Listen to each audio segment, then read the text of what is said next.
여러분, 우리가 종종 노파심 이런 말을 하잖아요. 노파심이라는 것은 노파, 할머니의 마음입니다. 할머니가 인생을 오래 살다 보니까 인생이 참 만만치가 않아요. 그래서 나이가 많아질수록 이것도 걱정스러워 보이고 저것도 걱정스러워 보이고 그렇습니다. 그래서 노파심이라는 것은 필요 이상으로 어떤 문제에 대해서 근심, 걱정을 하는 것을 일컫는 말이지요. 제가 지난주에 우리 뭐 다 같이 바울의 회심 사건을 보았습니다. 바울이 빛을 만난 사건이에요. 그리고 또 이어서 제가 어떻게 빛을 만났는가, 제 간증 말씀을 이렇게 드렸어요. 그 설교를 하고 난 뒤에 노파심이 생겼습니다. 왜 그런가 하면 빛을 만나는 체험이 사람마다 다 달라요. 각양각색이에요. 그 체험을 획일화시킬 수가 없어요. 이게 한두 가지를 모델로 정하고 이걸 기준으로 삼기가 매우 어려워요. 여러분, 바울처럼 빛을 만난다고 해서 모든 사람이 다 사도로 부름을 받겠습니까? 모든 사람이 또 선교사로 부름을 받는 건 아니잖아요. 그런데 한 가지는, 아무리 봐도 한 가지는 분명해 보여요. 그러니까 바울이 빛을 만난 것처럼 우리도 이 빛을 만나야 된다, 이 말씀을 드렸는데요. 이 빛을 만나는 체험의 본질이 뭐냐? 빛을 만나는 체험의 핵심이 뭐냐? 그것은 인격적인 체험입니다. 그러니까 한 인격을 만나는 체험이 반드시 필요하다, 이 이야기예요. 여러분, 교회 나오면 성경을 배우잖아요. 그러니까 세월이 이게 쌓여가면 성경 지식도 쌓여가지 않겠습니까? 그런데 성경 내용에 내가 고개를 끄덕끄덕이면서 동의하는 거하고 이 빛을 만나는 체험, 한 인격을 만나는 체험하고는 다르다는 말씀이에요. 일부러 이 두 가지를 지금 구별을 하는 겁니다. 그러니까 이거하고 비슷해요. 어떤 사람에 대해서 내가 말로 들었어요. 그 사람 소문을 들었어요. 그러니까 그 사람에 대한 정보가 있어요. 그러면 그 사람을 아는 것입니까? 모르는 것입니까? 그 사람을 모른다고 할 수는 없지요. 왜냐하면 제가 들었으니까요. 그 사람에 대한 지식이 있으니까요. 근데 아주 안다고 할 수도 없어요. 그 사람을 직접 만나본 적이 없으니까. 말하자면 그것과 같습니다. 빛을 만나고 이 빛을 인격적으로 체험한다는 이 말은 직접 대면하고 그 사람을 만나보는 체험과 같습니다. 얼마 전에 제가 어떤 그 세미나에 참석을 했습니다. 며칠 동안. 근데 그 세미나에 갔더니 제가 소문으로 알고 있던 어떤 목사님이 오셨어요. 이분은 꽤 유명하신 분이세요. 그쪽 교단의 교단 총회장도 하시고, 그리고 기독교 TV에도 나오시고 이런 분이에요. 그분에 대한 정보를 제가 가지고 있었어요. 지식이 있어요. 근데 이분하고 며칠 있으면서 함께 밥도 먹고 대화도 하고 함께 산책도 하고 또 함께 기도도 하고 하면서 이분이 어떤 분인가를 제가 직접 알게 됐습니다. 인격적으로 알게 됐어요. 이제는 뭐 다른 사람에게 제가 의존할 필요가 없어요. 이분에 대해서. 왜냐하면 제가 직접 만나봤으니까요. 인격적인 체험이 있으니까 말이죠. 이런 것과 같습니다. 여러분, 하나님을 그런 의미에서 인격적으로 반드시 만나야 한다, 이런 뜻이에요. 여러분, 우리가 교회에 나오면 이제 성경을 배우지 않습니까? 성경 공부 시간이 있잖아요. 아이들에게 또 성경 교사가 가르치기도 하고요. 자, 성경을 공부한다고 할 때에 우리는 성경의 어떤 이론을 소개하는 것이겠습니까? 성경의 이론, 성경의 내용, 이게 대단히 중요하지요. 바른 정확한 지식이 필요하지요. 근데 그게 전부가 아니에요.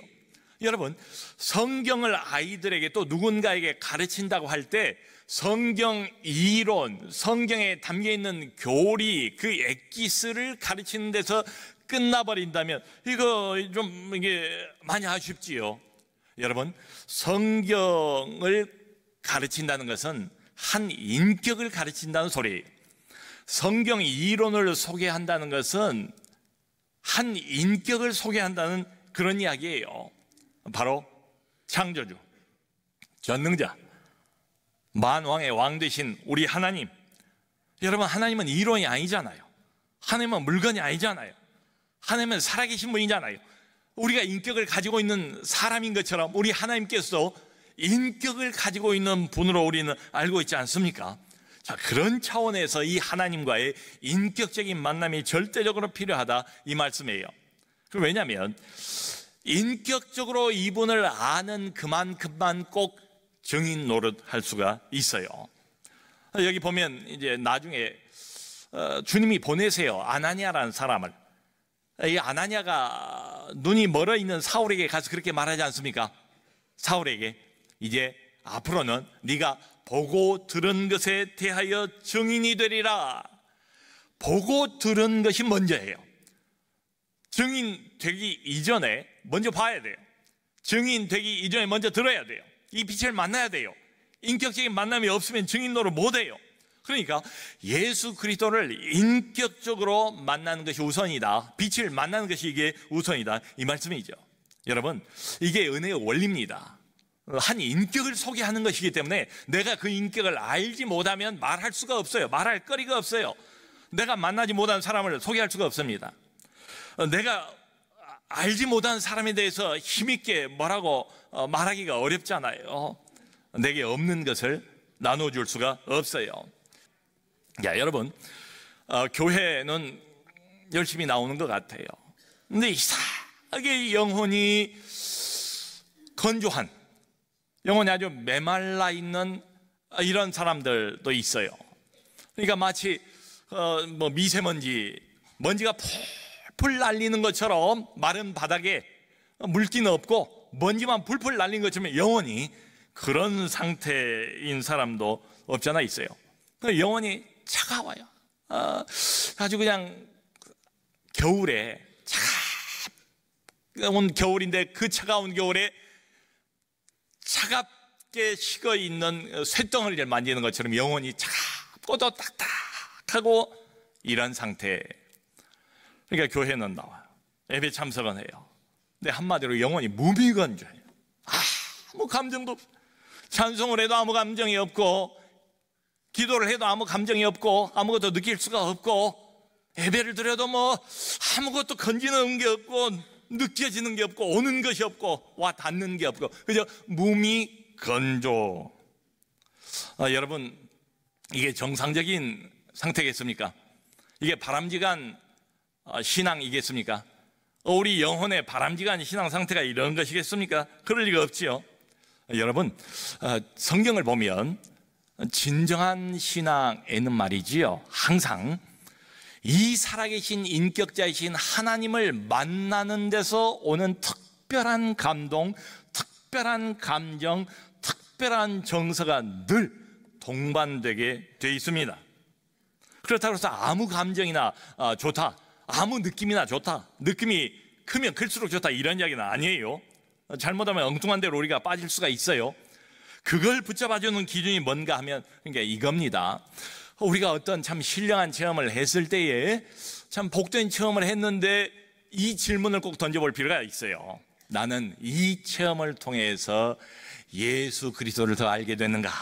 이 체험을 통해서 그리스도 앞으로 더 가까이 나가게 됐는가? 그리스도와 더 친해졌는가? 이 체험을 통해서 그리스도를 더 사랑하게 되었는가? 그분에게 더 헌신하게 되었는가? 이게 기준이에요. 자, 여러분, 바울이 지금 빛 되신 예수님을 인격적으로 처음으로 만났잖아요. 근데 그게 끝이 아니에요. 바로 이어서 바울이 이렇게 물어봅니다. 예수님에게, 주여, 내가 무엇을 하리까? 10절 말씀입니다. 빛을 만났어요. 인격적으로 이분을 만났어요. 그러니까 천지가 개벽한 겁니다. 자기가 전혀 몰랐던 세계, 신령한 세계가 열린 거예요. 그 다음에 바로 묻는 질문이 뭔가 하면, 그렇다면 주님이 정말 살아계시다면 이제 앞으로 내가 무엇을 해야 됩니까? 라고 물어봐요. 이게 말이죠, 예수 그리스도를 정말로 만나고 그리고 은혜 받고 성령을 받은 모든 사람들의 공통적인 질문이라고 생각해요. 여러분, 그 사도행전 2장에 보면 오순절 날 120명이 모여 있는데 성령이 임하지 않습니까? 이 땅을 성령께서 본격적으로 찾아오는 장면이 자세하게 묘사가 되어 있잖아요. 그 모여 있는 120명이 하나님의 성령의 바람이 휩싸여서 각국 나라 말로 방언을 하고 그야말로 참 난생 처음 보던 광경이 벌어지지 않습니까? 이걸 쳐다보고 있던 많은 유대인들을 향해서 베드로가 성령이 충만해서 최초로 설교하는 설교의 내용이 자세히 나와 있어요. 근데 베드로가 하나님의 영을 힘입어서 설교를 할 때 사람들의 양심이 찔림을 받습니다. 그들의 영혼에 강한 찔림이 와요. 자극이 와요. 성령께서 그들의 마음을 두들기셨습니다. 은혜를 받은 거예요.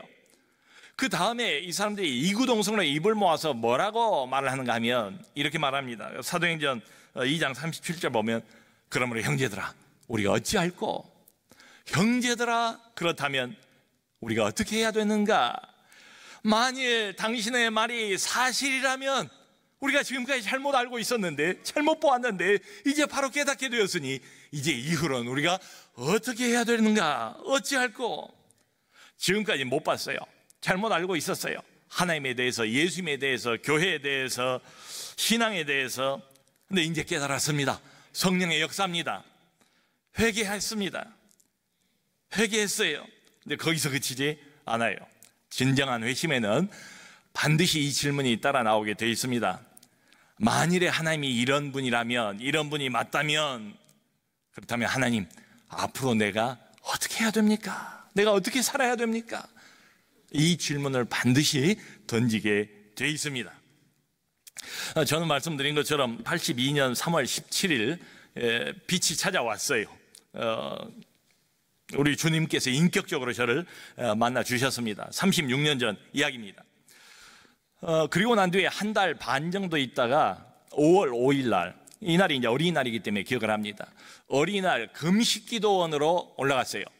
그래서 난생 처음으로 금식을 하면서 하나님 앞에 매달려서 이제 간절히 기도를 하기 시작합니다.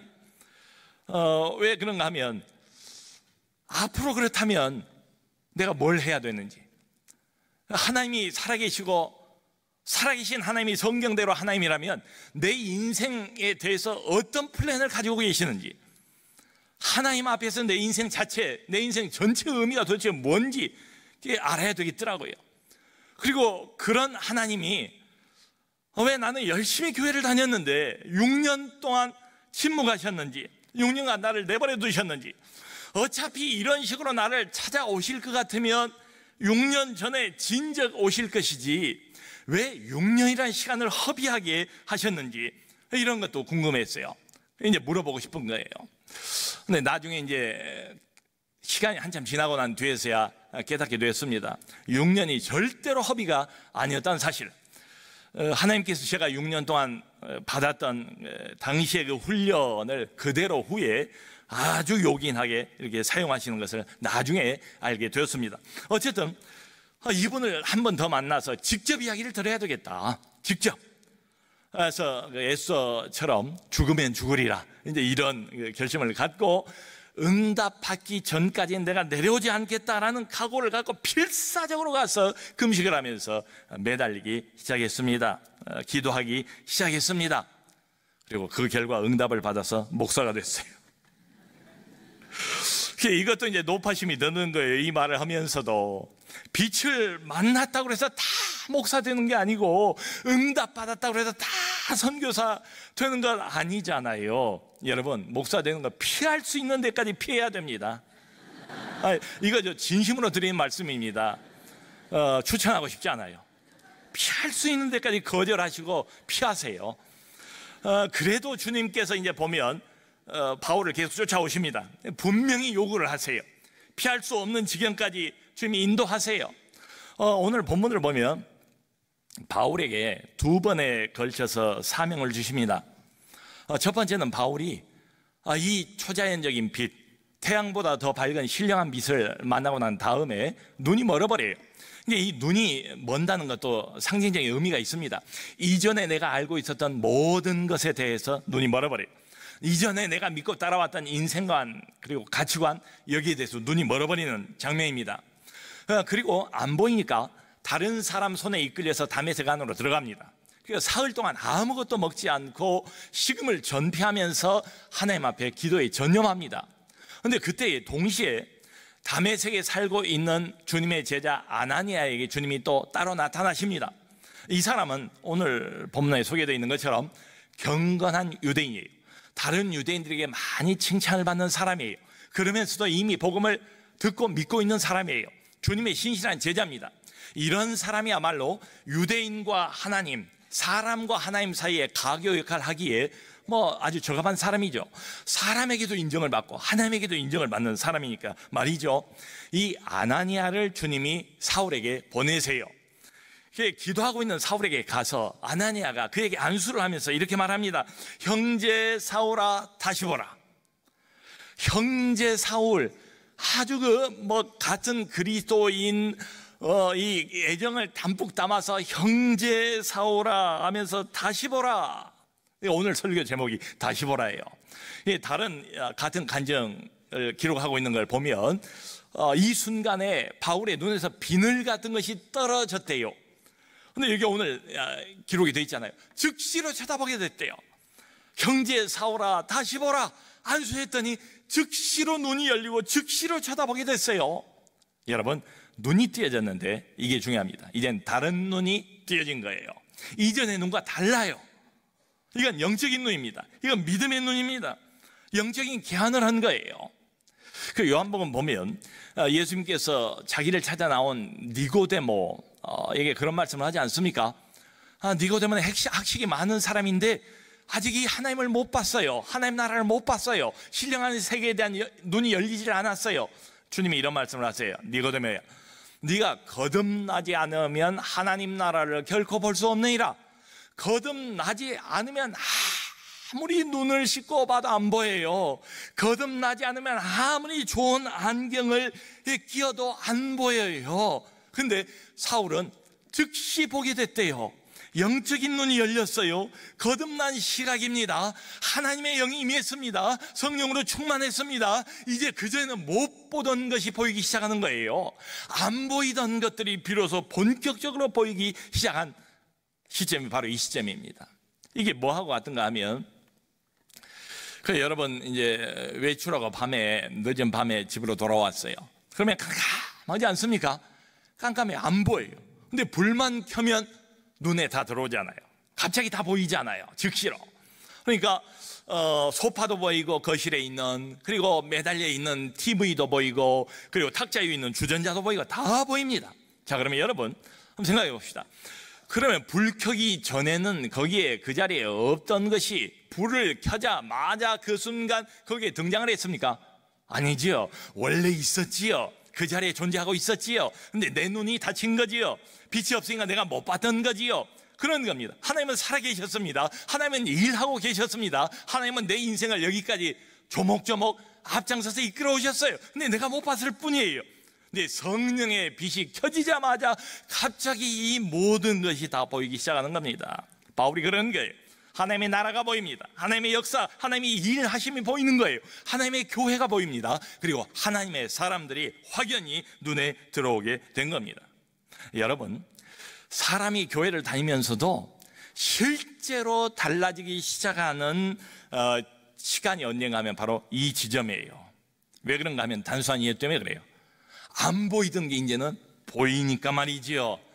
보이니까 다르게 생각하고, 보이니까 다르게 말하고, 보이니까 다르게 행동하고, 보이니까 다르게 선택하고 다르게 결정할 수밖에 없잖아요. 말하자면 완전히 새로운 세상에 눈을 뜬 거예요. 저는 이렇게 생각합니다. 하고 많은 교회가 있어요. 근데 주님이 우리를 어떤 교회로 보내십니다. 우리 교회만 해도 여러 부서가 있습니다. 주님이 어떤 부서로 우리를 보내세요. 또 우리 교회 안에 목장만 해도 한 300여 개 돼요. 근데 주님이 어떤 목장으로 우리를 보내세요. 주님의 보내심이라고 저는 생각을 해요. 교회 바깥을 생각해 봅시다. 주님이 어떤 직장으로 나를 보내세요. 대한민국 전역의 거주 지역 아닙니까? 근데 주님이 나를 어떤 동네로 보내세요. 나를 특별히 어떤 단체, 예수 믿지 않는 단체예요, 그런 단체로 보내세요. 주님이 나를 또 어떤 사람들에게로 보내세요. 여러분, 주님이 정해서 주님이 보내시는 겁니다. 그러니까 주님이 이리 보내기도 하고 주님이 저리 보내기도 하시는 거예요. 주님이 시골로도 보내시고 주님이 도시로도 보내세요. 주님이 강북으로도 보내시고 주님이 강남으로도 보내시고 심지어는 외국으로도 보내세요. 파송의 주체는 누구냐면 바로 주님이세요. 내가 아니에요. 이 특별한 사명, 거기 가서, 보냄받은 데 가서 예수 그리스도에 대한 증인 노릇을 해야 됩니다. 여러분, 우리가 본 것처럼 바울은 빛을 만나고 난 뒤에 그 인생이 180도 완전히 바뀌어졌습니다. 바울 자신은 자기의 회심에 대해서 어떻게 해석을 하는가? 디모데전서 1장 16절을 보면 이런 말을 해요. 바울이 죄인 중에 내가 괴순이라. 그러나 내가 긍휼을 입은 까닭은 예수 그리스도께서 내게 먼저 일체 오래 참으심을 보이사 후에 주를 믿어 영생 얻는 자들에게 본이 되게 하려 하심이라. 여러분, 이게 바울의 자기 회심에 대한 자기 해석이에요. 자기는 죄인이래요. 죄인 중에서도 상죄인이래요. 괴수래요. 그런데 예수 그리스도께서 자기를 긍휼히 여기셨대요. 그냥 어둠의 자식, 마귀의 자식 노릇을 하면서 교회 핍박꾼으로 생애를 마칠 수도 있었어요. 그런데 하나님이 불쌍히 보셨대요. 자비를 베푸셨대요. 긍휼히 여기셨대요. 그러면서 하는 말이 뭔가 하면 예수 그리스도께서 내게 먼저 일체 오래 참으심을 보이사. 예수 그리스도가 오래 참았대요. 아주 오래 참았대요. 자기가 하는 행동 얼마나 마음에 안 들었겠습니까? 그야말로 사탄의 앞잡이가 되어서 교회를 파괴하고 하나님 나라를 막 짓밟는 일을 하고 있는 이 사람, 얼마나 오래 참았겠습니까? 근데 오래 참았대요. 참은 이유가 중요합니다. 왜 그렇게 하나님께서 오래 자기에 대해서 참으시는가 하면 이후에 복음을 듣고 주를 믿어서 영생을 얻는 자들에게 본이 되게 하려 하심이라. 자기가 본이래요. 자기가 모델이래요. 어떤 모델인가 하면 오래 참으심의 모델. 이야, 저렇게 패여간 사람도 구원받는구나. 저렇게 어둠의 하수인 노릇하는 사람도, 저렇게 인생을 막 가는 사람도 하나님을 만나더니 변화받는구나. 그 본의 자기래요. 할렐루야. 여러분, 하나님은 아무도 포기하지 않습니다. 아직 게임은 끝나지 않았어요. 우리가 우리 눈으로 볼 때는 정말 소망 없는 인생이에요. 그 사람, 우리가 눈으로 볼 때는, 우리 생각으로는 글러먹은 인생이에요. 이미 종쳤어요. 인생 쓰레기예요. 뭐 더 볼 것도 없어요. 저런 사람 같으면 차라리 멸망당하는 게 낫겠다, 이런 생각이 들 정도로 악하게 살아가는 어둠의 하수인 얼마나 우리 주변에 있습니다. 여러분, 그런데 하나님 생각은 아무도 몰라요. 하나님의 빛이 임하기만 하면, 예수 그리스도를 정말 인격적으로 만나기만 하면 기적이 일어납니다. 인생이 뒤집어집니다. 심지어는 바울 같은 사람도, 사탄에 사로잡혀 있는 이런 사람도 하나님 손에 사로잡히게 되지 않습니까? 여러분, 이런 거 보면 우리 하나님께서는 정말 소위 말하는 깜짝 이벤트의 명수예요. 아니, 이 자리에 앉아있는 많은 분들이 소위 그 깜짝 이벤트의 주인공 아니십니까? 여러분들의 과거가 어땠습니까? 어떤 식으로 살았습니까? 하나님 모르던 그 시절 말이에요. 어둠을 먹고 마시던 그 시절 말이에요. 하나님 없이 내로라 했던 그 시절 말이에요. 근데 이렇게 지금 바꿔지지 않았습니까? 하나님이 역사하면 바꿔지지 않을 사람이 없습니다. 자, 여러분, 그러므로 우리 눈으로 보기에는 정말 저 사람 안 고쳐질 거야, 사사건건 내 인생에 방해만 되는 것 같은 그 사람 포기하지 마세요. 우리 눈으로 볼 때는 우리 아들, 딸 정말 한심하고 정말 못 믿었고 부모 가슴에 못을 박는 아들, 딸 절대로 포기하지 마세요. 그렇게 내가 하소연하고 매달리고 기도했건만 아직도 내 속만 썩이는 남편 누구 절대로 포기하지 마세요. 여러분, 제가 어제 밤에 늦게 오늘 이 설교를 준비하면서 이 책을 내가 꼭 다 읽어야겠다 해서 읽었는데, 그 책 제목이 뭔가 하면 하나님은 아무도 포기하지 않는다. 아멘. 얼마나 재미있던지, 얼마나 은혜가 되든지. 하나님은 아무도 포기하지 않는다. 이게 성경의 명제 아닙니까? 사랑하는 성도 여러분, 빛을 보았습니까?